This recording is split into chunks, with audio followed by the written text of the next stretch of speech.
Good morning and नमस्कार दोस्तों, स्वागत है आप सभी का आपके अपने YouTube channel GK search engine पर। तो दोस्तों आज है 3 अक्टूबर और 3 अक्टूबर से रिलेटेड राजस्थान करंट अफेयर्स के जितने भी इम्पोर्टेंट क्वेश्चन हैं उन सभी को हम इस वीडियो में डिस्कस करने वाले हैं। तो पूरा वीडियो बहुत ध्यान से देखना और वीडियो के एंड में मैं आपसे एक क्वेश्चन भी पूछूंगा जिसका आंसर आप सभी को कमेंट बॉक्स में देना है। कल के वीडियो में मैंने आपसे एक क्वेश्चन पूछा था जो था नई दिल्ली में 2 अक्टूबर से शुरू होने वाली देश की पहली तीरंदाजी प्रीमियर लीग में राजस्थान से कौन सी टीम हिस्सा लेगी। तो इसमें राजपूताना रॉयल्स टीम हिस्सा लेने वाली है। ए ऑप्शन यहाँ पर बिल्कुल सही है। जिन दोस्तों ने ए ऑप्शन कमेंट बॉक्स में सही जवाब दिया था उनको हार्दिक शुभकामनाएं। तो भारतीय तीरंदाजी संघ के द्वारा आयोजित देश की पहली तीरंदाजी प्रीमियर लीग का आयोजन 2 से लेकर 12 अक्टूबर तक नई दिल्ली के यमुना स्पोर्ट्स कॉम्प्लेक्स में किया जाएगा। यह लीग 6 फ्रेंचाइजी टीमों के बीच होगी जिसमें 36 टॉप भारतीय और 12 अंतर्राष्ट्रीय तीरंदाज हिस्सा लेंगे। इस आयोजन का उद्देश्य तीरंदाजी को बढ़ावा देना और भारतीय तीरंदाजों को अंतर्राष्ट्रीय मंच उपलब्ध करवाना है। देश में पहली बार तीरंदाजी लीग का आयोजन 2 से लेकर 12 अक्टूबर तक नई दिल्ली में किया जाएगा। आईपीएल की तर्ज पर यह लीग होगी। इसमें 6 टीमें हिस्सा लेगी और राजस्थान की ओर से राजपूताना रॉयल्स टीम इसमें खेलेगी। तो चलिए शुरू करते हैं, लेकिन उससे पहले कल के क्वेश्चन का रिवीजन। तो कल के महत्वपूर्ण 5 क्वेश्चन थे।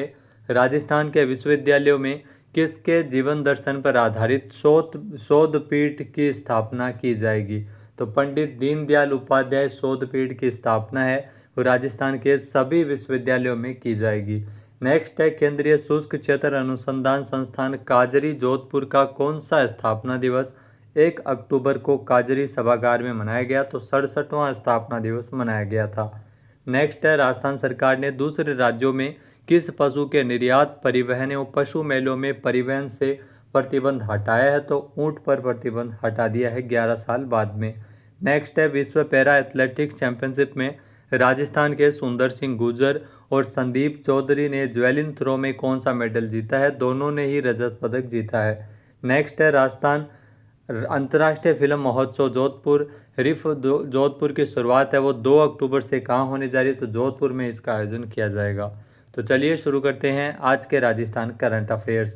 पहला क्वेश्चन है मिस्र के काहिरा में आयोजित होने वाली आईएसएसएफ वर्ल्ड शूटिंग चैंपियनशिप में राजस्थान से कौन भारत का प्रतिनिधित्व करेगी।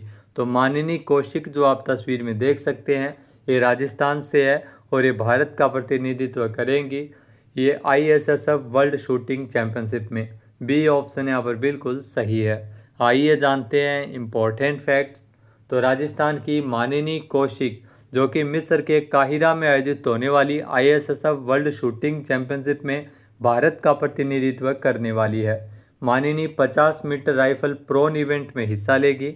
मानिनी राष्ट्रीय शूटिंग रैंकिंग में नंबर 1 की खिलाड़ी है। मिस्र के काहिरा में 6 से 18 नवंबर तक आईएसएसएफ राइफल पिस्टल विश्व चैंपियनशिप का आयोजन है वो किया जाएगा। अगला क्वेश्चन है राजस्थान में मेरी पॉलिसी मेरे हाथ अभियान 2025 का राज्य स्तरीय कार्यक्रम का शुभारंभ किसके द्वारा किया गया था। तो इस अभियान की अगर बात करें तो इसका राज्य स्तरीय कार्यक्रम का शुभारंभ किया गया था डॉक्टर किरोड़ी लाल मीणा के द्वारा जो आप तस्वीर में देख सकते हैं। बी ऑप्शन यहाँ पर बिल्कुल सही है। आइए जानते हैं इम्पोर्टेंट फैक्ट्स। तो राजस्थान में जयपुर से मेरी पॉलिसी मेरे हाथ अभियान 2025 का राज्य स्तरीय कार्यक्रम का आयोजन किया गया था। इसका शुभारंभ 1 अक्टूबर को राजस्थान में कृषि मंत्री डॉक्टर किरोड़ी लाल मीणा के द्वारा किया गया। प्रदेश भर में ग्राम पंचायत मुख्यालय पर शिविर लगाकर 1 अक्टूबर से 31 अक्टूबर तक घर घर जाकर पॉलिसी का वितरण किया जाएगा। देश में खरीफ 2025 की 8.71 करोड़ पॉलिसियां हैं वो करवाई गई है जिसमें 2.16 करोड़ यानी लगभग 25% पॉलिसी है वो केवल राजस्थान से है। नेक्स्ट क्वेश्चन है राजस्थान में लेक सिटी उदयपुर की कियाना परिहार इन्होंने इतिहास रचते हुए वर्ल्ड कैडेट शतरंज चैंपियनशिप में भारत के लिए कौन सा मेडल जीता है। तो कियाना परिहार जो आप तस्वीर में देख सकते हैं इन्होंने जीता है कांस्य पदक। सी ऑप्शन यहाँ पर बिल्कुल सही है। आइए जानते हैं इम्पोर्टेंट फैक्ट्स। तो राजस्थान में लेक सिटी उदयपुर की जो कियाना परिहार इन्होंने इतिहास रचते हुए वर्ल्ड कैडेट शतरंज चैंपियनशिप में भारत के लिए कांस्य पदक जीता है। अलमाटी में संपन्न हुई प्रतियोगिता में कियाना ने अंडर 10 आयु वर्ग में भारत का प्रतिनिधित्व करते हुए 11 राउंड में 8.5 अंक हासिल किए। शतरंज में इन्होंने अपना 8वां इंटरनेशनल पदक जीता है। कियाना ने पूरे 11 राउंड में लगातार उत्कृष्ट प्रदर्शन किया था।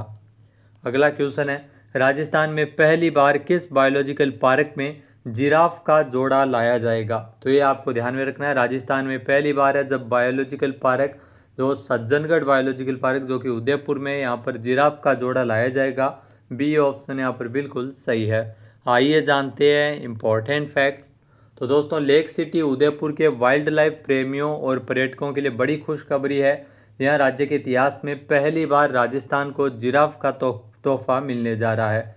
सज्जनगढ़ बायोलॉजिकल पार्क जो कि उदयपुर में है, यहाँ पर अगले साल मार्च तक जिराफ का जोड़ा लाने की तैयारी है वो की जा रही है। योजना पर काम हो रहा है। इसके लिए पार्क प्रबंधन ने गेट नंबर 3 के पास करीब 3 बीघा क्षेत्र में जिराफ निवेश एनक्लोजर बनाने की तैयारी शुरू कर दी है। इस परियोजना पर लगभग 1.70 करोड़ रुपये लागत आएगी। इस लिहाज से मार्च 2026 तक एनक्लोजर पूरी तरह से तैयार हो जाएगा। इसके बाद एनिमल एक्सचेंज प्रोग्राम के तहत देश के अन्य बड़े चिड़ियाघरों में भी जिराफ का जोड़ा उदयपुर लाया जाएगा। इसके बदले में सज्जनगढ़ बायोलॉजिकल पार्क से अन्य वन्य जीव उपलब्ध करवाए जाएंगे। अगला क्वेश्चन है, हाल ही में राष्ट्रीय वायोश्री योजना के अंतर्गत वरिष्ठ नागरिकों को सहायता उपकरण वितरण शिविर कब आयोजित हुआ?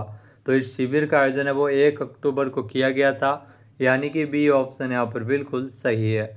आइए जानते हैं इम्पोर्टेंट फैक्ट्स। तो दोस्तों, राष्ट्रीय वायोश्री योजना के अंतर्गत वरिष्ठ नागरिकों को सहायता उपकरण वितरण शिविर जो लगाया गया था, 1 अक्टूबर 2025 को शिविर आयोजित हुआ, जो कि सामाजिक न्याय संकुल जामडोली जयपुर में शिविर का आयोजन अंतर्राष्ट्रीय वृद्धजन दिवस के अवसर पर 1 अक्टूबर को किया गया। यहाँ इसका आयोजन सक्षम जयपुर अभियान के तहत हुआ था।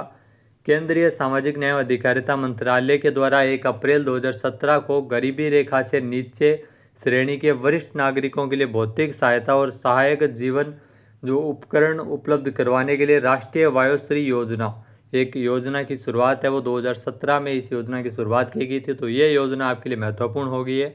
डेट आपसे पूछी जा सकती है, योजना कब शुरू हुई? 1 अप्रैल 2017। नेक्स्ट है, जवाहर कला केंद्र जयपुर के द्वारा 28वें लोकरंग महोत्सव का आयोजन कब किया जा रहा है? जी हाँ दोस्तों, 28वां लोकरंग महोत्सव जो कि 7 से लेकर 17 अक्टूबर तक आयोजित होगा जयपुर के जवाहर कला केंद्र में। बी ऑप्शन यहाँ पर बिल्कुल सही है। आइए जानते हैं इम्पोर्टेंट फैक्ट्स। तो जयपुर के जवाहर कला केंद्र में तो जयपुर के द्वारा 28वें लोकरंग महोत्सव का आयोजन 7 से लेकर 17 अक्टूबर तक किया जा रहा है। भारत की मनोरम लोक संस्कृति के सौंदर्य से सरोवर करने वाले लोकरंग में राजस्थान समेत देश के विभिन्न क्षेत्रों के लोक कलाकार अपनी कलाओं की प्रस्तुति देंगे। इस 11 दिवसीय आयोजन में 28 राज्यों के लगभग 2500 लोक कलाकार हिस्सा लेंगे और अपनी कला का प्रदर्शन करेंगे। और शिल्पग्राम में एक राष्ट्रीय हस्तशिल्प मेला भी लगेगा। नेक्स्ट क्वेश्चन है, हाल ही में जयपुर में लघु उद्योग भारती की महिला इकाई की ओर से आयोजित स्वयं सिद्धा हस्तशिल्प प्रदर्शनी का उद्घाटन किसने किया? जी हाँ दोस्तों, दिया कुमारी के द्वारा इस प्रदर्शनी का उद्घाटन किया। सी ऑप्शन यहाँ पर बिल्कुल सही है। आइए जानते हैं इम्पोर्टेंट फैक्ट्स। तो जयपुर के जवाहर कला केंद्र में 2 अक्टूबर को लघु उद्योग भारती की जो महिला इकाई है उसकी ओर से आयोजित स्वयं सिद्धा हस्तशिल्प प्रदर्शनी 2025 का भव्य उद्घाटन उप मुख्यमंत्री दिया कुमारी के द्वारा किया गया था। महिलाओं को आत्मनिर्भर बनाने तथा उनकी आर्थिक भागीदारी बढ़ाने और लोकल हुनर को ग्लोबल पहचान दिलाने के लिए ये प्रतिबद्ध है। स्वदेशी की समृद्धि की दिशा में ये प्रदर्शनी सशक्त प्रयास है। यहाँ उद्योग भारतीय महिला इकाई की ओर से 3 दिवसीय स्वयं सिद्धा प्रदर्शनी का जो उद्घाटन है वो जवाहर कला केंद्र जयपुर में आयोजित किया गया। इस प्रदर्शनी में 70 से अधिक महिला उद्यमियों ने अपने उत्पादों का प्रथम बार प्रदर्शन किया था। नेक्स्ट क्वेश्चन है, ग्रास रूट मीडिया फाउंडेशन और प्रभा खेतान फाउंडेशन के संयुक्त तत्वावधान में होने वाले आखर कार्यक्रम इसमें किसके द्वारा लिखित पुस्तक कथों अकथ का विमोचन किया जाएगा? तो ये मोस्ट इंपॉर्टेंट क्वेश्चन है। इनकी बुक का नाम आपको ध्यान में रखना है, डॉक्टर राजेश कुमार व्यास। इन्होंने एक पुस्तक लिखी है राजस्थानी भाषा की, कथों अकथ जो पुस्तक है जिसका विमोचन किया जाएगा आखर कार्यक्रम के अंतर्गत। और आखर कार्यक्रम ग्रास रूट मीडिया फाउंडेशन और प्रभा खेतान फाउंडेशन के संयुक्त तत्वावधान में आयोजित होगा। सी ऑप्शन यहाँ पर बिल्कुल सही है, राजेश कुमार व्यास। आइए जानते हैं इम्पोर्टेंट फैक्ट्स। तो ग्रास रूट मीडिया फाउंडेशन और प्रभा खेतान के संयुक्त तत्वावधान में होने वाले कार्यक्रम में जो आखिर कार्यक्रम में लेखक डॉक्टर राजेश कुमार व्यास की पुस्तक कथों अकथ का विमोचन किया जाएगा। ये कार्यक्रम 4 अक्टूबर को होटल ITC राजपुताना में आयोजित होगा।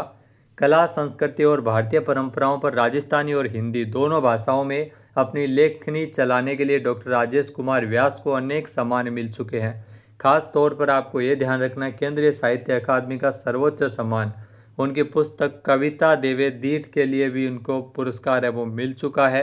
ये भी क्वेश्चन भी आपसे एग्जाम में पूछा जा सकता है। डॉक्टर राजेश कुमार व्यास के जो हिंदी और राजस्थानी साहित्य की विभिन्न विधाओं में अब तक 20 से ज़्यादा कृतियाँ प्रकाशित हो चुकी है। नेक्स्ट क्वेश्चन है, हाल ही में किसे केंद्रीय औद्योगिक सुरक्षा बल CISF का महानिदेशक नियुक्त किया गया है? तो दोस्तों केंद्रीय औद्योगिक सुरक्षा बल यानी CISF का महानिदेशक नियुक्त किया गया परवीन रंजन को। सी ऑप्शन यहाँ पर बिल्कुल सही है, जो आप तस्वीर में देख सकते हैं। आइए जानते हैं इम्पोर्टेंट फैक्ट्स। तो दोस्तों AGMUT कैडर के 1993 बैच के IPS अधिकारी परवीन रंजन, इन्होंने केंद्रीय औद्योगिक सुरक्षा बल के महानिदेशक का पदभार ग्रहण किया है। CISF में महानिदेशक का पदभार इन्होंने ग्रहण किया है। उन्होंने RS भट्टी का स्थान लिया, जो कि हाल ही में सेवानिवृत्त हुए हैं। अपनी नई नियुक्ति से पहले परवीन रंजन CISF के विशेष महानिदेशक के रूप में संवेदनशील हवाई अड्डा सुरक्षा प्रभाग का नेतृत्व कर रहे थे। भारत तिब्बत सीमा पुलिस बल के जो महानिदेशक बने हैं वो है परवीन कुमार। ये दोनों आपको ध्यान रखने हैं। परवीन कुमार ITBP यानी भारत तिब्बत सीमा पुलिस बल के महानिदेशक बने हैं, जबकि परवीन रंजन है ये केंद्रीय औद्योगिक सुरक्षा बल के महानिदेशक बने हैं। अगला क्वेश्चन है, निम्न में से किस दिन अंतर्राष्ट्रीय अहिंसा दिवस मनाया जाता है? तो हर साल 2 अक्टूबर को अंतर्राष्ट्रीय अहिंसा दिवस गांधी जयंती के अवसर पर मनाया जाता है। डी ऑप्शन यहाँ पर बिल्कुल सही है, लाल बहादुर शास्त्री जी की भी जयंती 2 अक्टूबर को ही आती है। आइए जानते हैं इम्पोर्टेंट फैक्ट्स। तो दोस्तों महात्मा गांधी जी के जन्मदिन के उपलक्ष्य में 2 अक्टूबर को अंतर्राष्ट्रीय अहिंसा दिवस मनाया जाता है। महात्मा गांधी जी का जन्म 2 अक्टूबर 1869 को पोरबंदर गुजरात में हुआ था। अहिंसा का अंतर्राष्ट्रीय दिवस जो अहिंसा दिवस एक वैश्विक अनुष्ठान है जो कि शिक्षा और जन जागरूकता के माध्यम से अहिंसा को बढ़ावा देता है। 15 जून सन 2007 को संयुक्त राष्ट्र महासभा ने 2 अक्टूबर को अंतर्राष्ट्रीय अहिंसा दिवस के रूप में स्थापित किया था। अब बात करते हैं आज के हमारे क्विज के, जिसका आंसर आप सभी को कमेंट बॉक्स में देना है। तो आज का क्विज है, राजस्थान सरकार ने दूसरे राज्यों में किस पशु के निर्यात, परिवहन और पशु मेलों में परिवहन से प्रतिबंध हटा दिया है? एक बार फिर से सुनेगा, राजस्थान सरकार ने दूसरे राज्यों में किस पशु के निर्यात, परिवहन और पशु मेलों में परिवहन से प्रतिबंध हटाया है? सही आंसर आपको कमेंट बॉक्स में देना है। और अगर ये वीडियो आपको पसंद आए तो इसे आप लाइक और शेयर करना बिल्कुल ना भूलिएगा। चैनल पे नए जुड़े हो, सब्सक्राइब नहीं किया है तो अभी सब्सक्राइब बटन पे क्लिक करें। इस वीडियो की जो PDF फाइल है वो आप वीडियो के डिस्क्रिप्शन बॉक्स से डाउनलोड कर सकते हैं। क्वेश्चन आंसर आप वोट करके भी कर सकते हैं। वीडियो देखने के लिए धन्यवाद। जय हिंद, जय भारत, जय राजस्थान।